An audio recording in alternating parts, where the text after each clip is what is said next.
Welcome back, everyone, to the Risk Intel podcast, powered by SRA Watchtower, where we share risk intelligence with experts from across the banking industry. I'm your host, Ed Vincent, CEO at SRA Watchtower.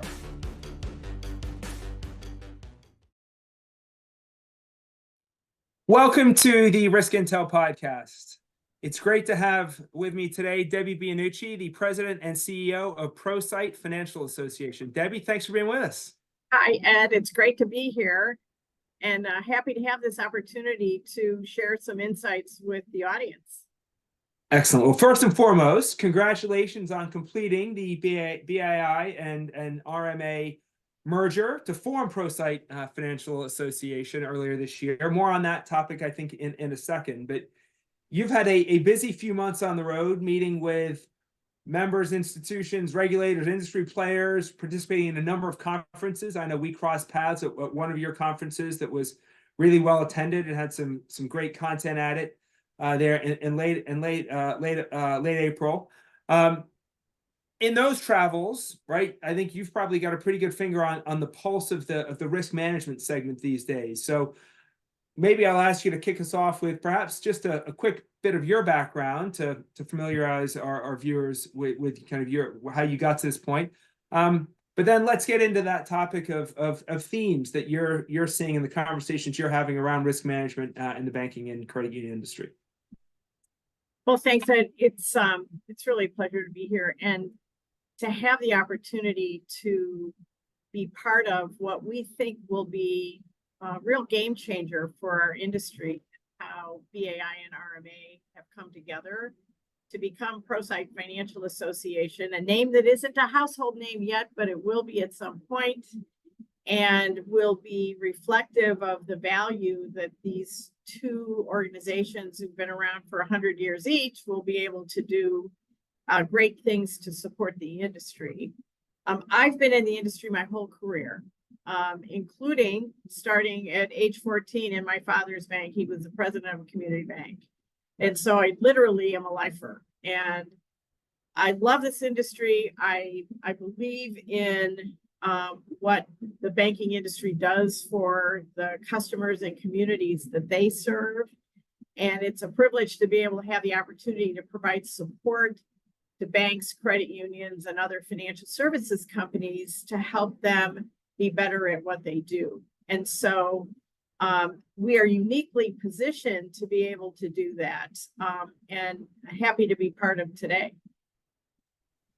I think that that context, Debbie, is really helpful because you have a great vantage point, right? You have the history, you understand the space, you've been in the space, and now you're out there talking to folks in the risk management space, and you're hearing about pain points, opportunities, right? You just administered your CRO survey, and certainly you have your finger on the pulse of the challenges that folks are sharing with you.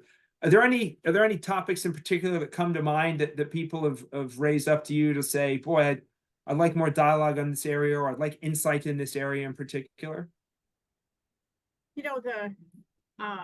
We hear this a lot in various conversations, but the annual study that RMA and Oliver Wyman conducted that was released late last year, but still very relevant, is a way to measure over time what are the priorities and perspectives of chief risk officers, because times change, and what has always been important probably still is credit risk, but there are many, many new things that are causing chief risk officers to spend their time differently and to focus on different things. In fact, one of the main findings in the study was that the greatest proportion of time that CROs are spending is on non-financial risk. It's things like compliance, operational risk, cyber risk, third-party risk. And that is something that has changed over time, but is becoming more prevalent. It's not that credit risk isn't important, because it is, but the banks have risk the pace of change for risk in these other areas is faster and in some ways more complex.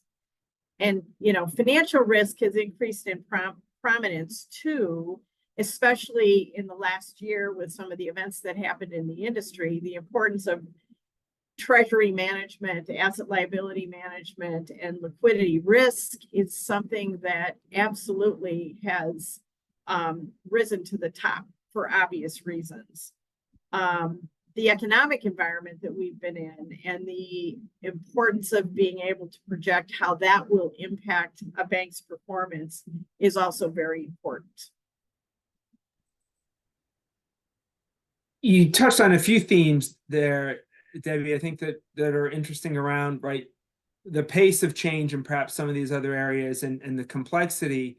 And I think also the fact that while perhaps let's take a cyber risk, for example, perhaps there's less frequency, but more severities, right? You get these other dimensions here, right? That come into play that really are forcing people to look beyond the traditional financial risks, right? The credit risks that you talk about. And the pace of change. So if you think about one of the things we saw in the study is the impact of technology on the speed of risk and the Right. changes that have to be understood and then practices put in place. And, if you think about the impact of digital transformation and the instantaneous way in which transactions can be conducted, technology has enabled that. Cyber risk is another example of that. Fraud in its most raw forms is impacted by technology advancements. And so that's another example of how the world for chief risk officers is changing and changing fast.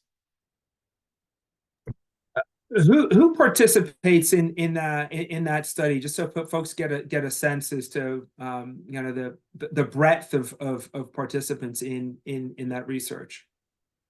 Yeah, in fact, we can provide a link if you'd like to a copy of the study so that if people want to dig in, they can. But it's a sample of chief risk officers in banks of a variety of sizes that we are able to measure what the responses are. And it's a study that's conducted annually so we can see how things change over time. But happy to see a copy of the report.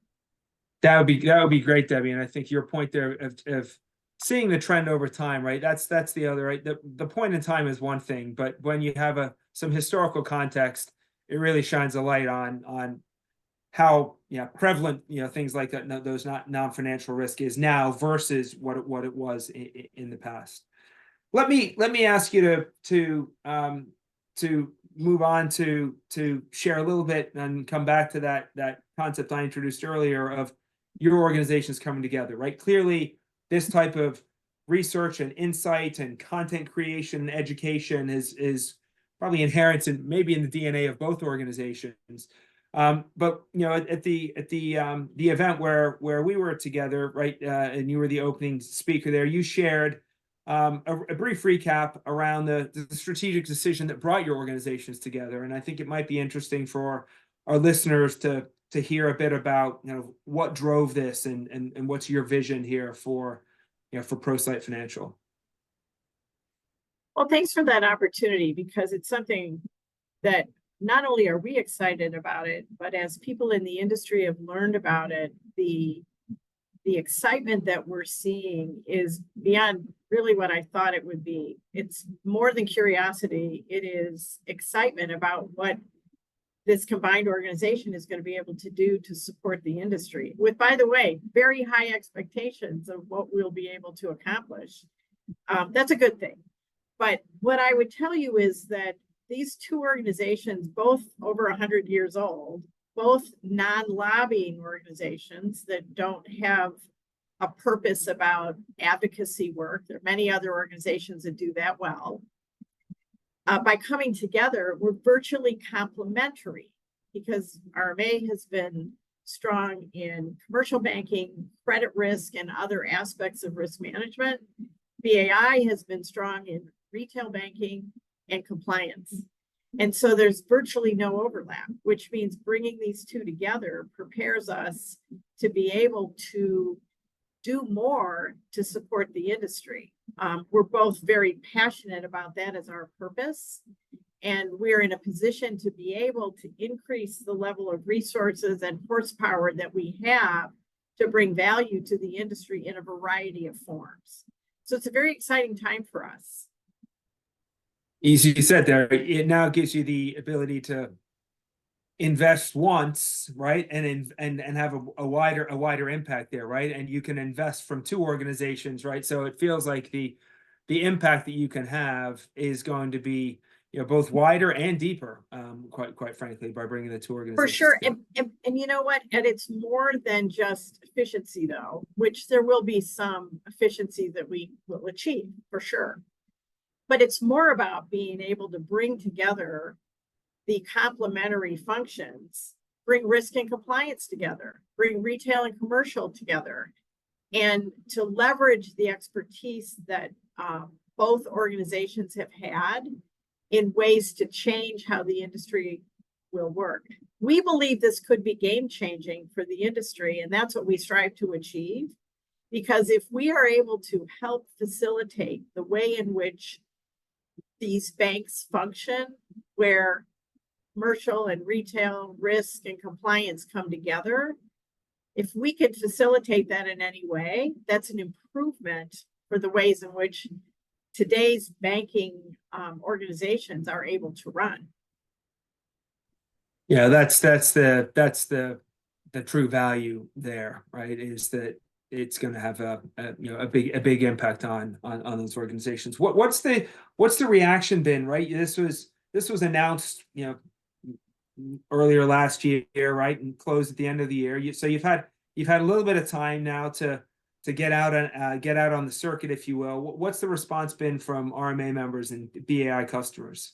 It's been phenomenal. Again, I think it's because it's so clear that while you don't see much consolidation of banking associations, there's been some here and there, but not a lot, that the combination of these two organizations presents different value, enhanced services and support for the industry. So to a person, as we talk about it, it is not only well received, but some excitement about what ProSight will be able to do.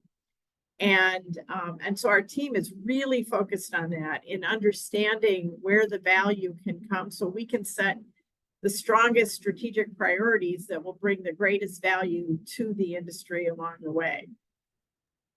Well, I will share it in full transparency, right? SRA Watchtower has have a goal of bringing forward-thinking approach to the risk professionals, and that led to our history in coming together with the RMA a number of years ago, and the members of your mid-tier council in building a diagnostic tool that we thought, right, to your point, is going to enhance their ability to bring risk management, maturity and transparency into the market. So we certainly are believers and have seen the value of the expertise and the experience that the RMA brought to the table.